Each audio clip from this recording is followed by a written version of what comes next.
సభాధ్యక్షులు శ్రీ తుమ్మల నాగేశ్వరరావు గారికి,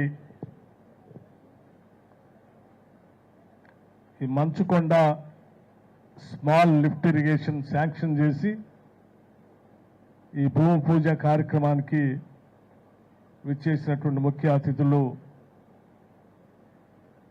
శ్రీ ఉత్తమ్ కుమార్ రెడ్డి గారికి, అట్లాగే మన జిల్లా ఇన్ఛార్జ్ మంత్రివర్యులు శ్రీ కోమటిరెడ్డి వెంకటరెడ్డి గారికి, రెవెన్యూ శాఖ మార్చులు శ్రీ పొంగులేటి శ్రీనివాసరెడ్డి గారికి, గౌరవ పార్లమెంటు సభ్యులు రఘురామరెడ్డి గారికి, గౌరవ పార్లమెంటు సభ్యులు పోరిక బలరాం నాయక్ గారికి, గౌరవ శాసనసభ్యులు మాలోది రామదాస్ నాయక్ గారికి, మట్టా రాఘమయ్య గారికి, కోనంనేని సాంబశివరావు గారికి, ఆదినారాయణ గారికి, అట్లాగే డిసిసిబి ప్రెసిడెంట్ దొండపాటి వెంకటేశ్వర్లు గారికి, జిల్లా కాంగ్రెస్ కమిటీ అధ్యక్షులు పువ్వాల దుర్గాప్రసాద్ గారికి, ఖమ్మం మేయర్ పునుకొళ్ళు నీరజ గారికి, జిల్లా అధ్యక్షులతో పాటు టౌన్ కాంగ్రెస్ ప్రెసిడెంట్ జావేద్ గారికి, మహిళా కాంగ్రెస్ కమిటీ అధ్యక్షురాలు సౌజన్య గారికి, X AMC president Manukonda Radhakishore గారికి, నల్లమల్ల వెంకటేశ్వర్ల గారికి, బాలసాని లక్ష్మీనారాయణ గారికి, ముజమల్ ఖాన్ జిల్లా కలెక్టర్ గారు, ఇతర అధికారులకి, వేదిక మీద ఉన్నటువంటి ఇతర పెద్దలకి, ఈ కార్యక్రమానికి కదిలి వచ్చినటువంటి నాయకులకి, స్నేహితులకి, మిత్రులందరికీ కూడా ముందుగా నా హృదయపూర్వకమైనటువంటి నమస్కారాలు.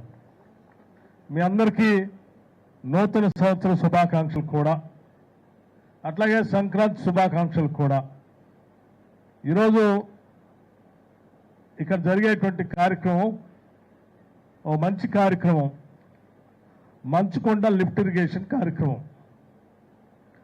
తక్కువ డబ్బులతో ఎక్కువ ఎకరాలకు నీళ్లు ఇచ్చేటువంటి ఈ కార్యక్రమాన్ని శాంక్షన్ చేసుకొని దాదాపు 54 కోట్లే అంటున్నారు ఉత్తమ్ కుమార్ రెడ్డి గారు. 2450 ఎకరాల దాకా సాగు నీళ్ళు ఇచ్చేటువంటి ఈ కార్యక్రమం ఎన్ఎస్పి కెనాల్ నుంచి తీసుకొని మనం ఈరోజు శాంక్షన్ చేసుకొని ముందుకు పోతా ఉన్నాం. మీ అందరికి కూడా ఈ స్టెబిలైజేషన్ అవుతున్నటువంటి వాళ్ళకి, అదనంగా నీళ్లు ఆయకట్టు పొందుతున్న రైతాంగ సోదరులందరికీ కూడా నా హృదయపూర్వకమైనటువంటి అభినందనలు. అట్లాగే తుమ్మల నాగేశ్వరరావు గారు, మా వెంకటరెడ్డి గారు చాలా హడావుడిగా ఉన్నారు వెళ్ళటానికి, కాబట్టి క్లుప్తంగా నన్ను మాట్లాడమని చెప్పారు. నేను ఎక్కువగా సమయం తీసుకోకుండా కానీ కొన్ని విషయాలు మాత్రం చెప్పాలని మాత్రం నేను చాలా గట్టిగా నమ్ముతా ఉన్నాను. ఎందుకనంటే మీరందరూ కలిసి గెలిపిస్తేనే ఈ ప్రభుత్వం ఏర్పడింది, ఇందిరమ్మ రాజ్యం వచ్చింది. వచ్చిన తర్వాత మనం చేసినటువంటి పథకాలన్నీ 1 కాదు, 2 కాదు, 3 కాదు, 10 ఏళ్ళు ఆ ప్రభుత్వం చేయని పథకాలన్నీ చేశాం. మహిళలందరికీ బస్సులో ఉచితంగా తిరిగే కార్యక్రమాన్ని చేశాం. 10 లక్షల వరకు రాజీవ్ ఆరోగ్యశ్రీ కార్యక్రమాన్ని చేశాం. రుణమాఫీ పేరు మీద 22,000 కోట్ల రూపాయలు ఇచ్చాం. అట్లాగే గ్యాస్ సిలిండర్ని 500 రూపాయలకే ఇస్తా ఉన్నాం. 200 యూనిట్ల వరకు కరెంటు ఉచితంగా ఇస్తా ఉన్నాం. ఇవన్నీ చేస్తూ కూడా మళ్ళీ రైతు భరోసా, ఇందిరమ్మ ఆత్మీయ ఇందిరమ్మ ఆత్మీయ భరోసా కూడా ఇస్తా ఉన్నాం. కూలి వాళ్ళకి, వ్యవసాయ భూమి లేని నిరుపేద కూలి ప్రజలకు ఇవన్నీ చేసే ఈ పనులు ఇంటింటికి తీసుకువెళ్ళి చెప్పుకోవాల్సినటువంటి అవసరం, బాధ్యత కూడా మనందరిపైన ఉంది. ఖమ్మం జిల్లా వరకు సంబంధించి మనది కేవలం వ్యవసాయ ఆధారమైనటువంటి జిల్లా ఇది.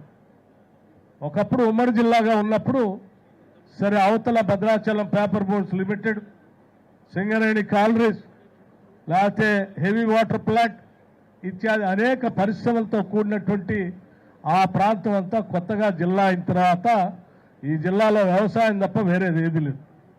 వ్యవసాయంతో పాటు ఇప్పుడు ప్రత్యేకంగా పరిశ్రమలు తెచ్చుకోవటం కోసం కూడా మనందరం ప్లాన్ చేసుకొని ఈ జిల్లాని అభివృద్ధి చేసుకుంటే తప్ప ఈ జిల్లాలో చదువుకున్నటువంటి నిరుద్యోగ యువతీ యువకులకు అవకాశాలు ఉండవు.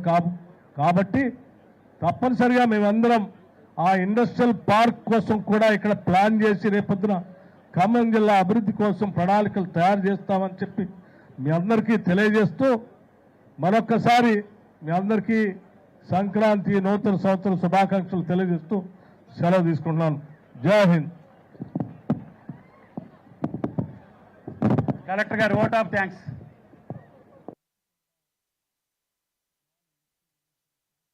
గారికి, గౌరవనీయ మంత్రివర్యులు, డీసీఎం గారు అందరికీ ఈ కార్యక్రమం ఇంత చక్కగా ఆర్గనైజ్ చేసిన స్థానిక ప్రజాప్రతినిధులకి, అధికారులందరికీ ప్రత్యేకంగా ధన్యవాదాలు చెప్పుకుంటూ ఖచ్చితంగా మంత్రి గారు ఇచ్చిన ఆదేశాల మేరకు సమయం లోపల ఈ ప్రాజెక్ట్ పూర్తి చేస్తామని అధికార పరంగా కూడా మాటిస్తూ మరొకసారి ఇంత సక్సెస్ఫుల్గా ప్రోగ్రామ్ చేసినందుకు మంత్రి గారిని అభినందిస్తూ థ్యాంక్ యూ.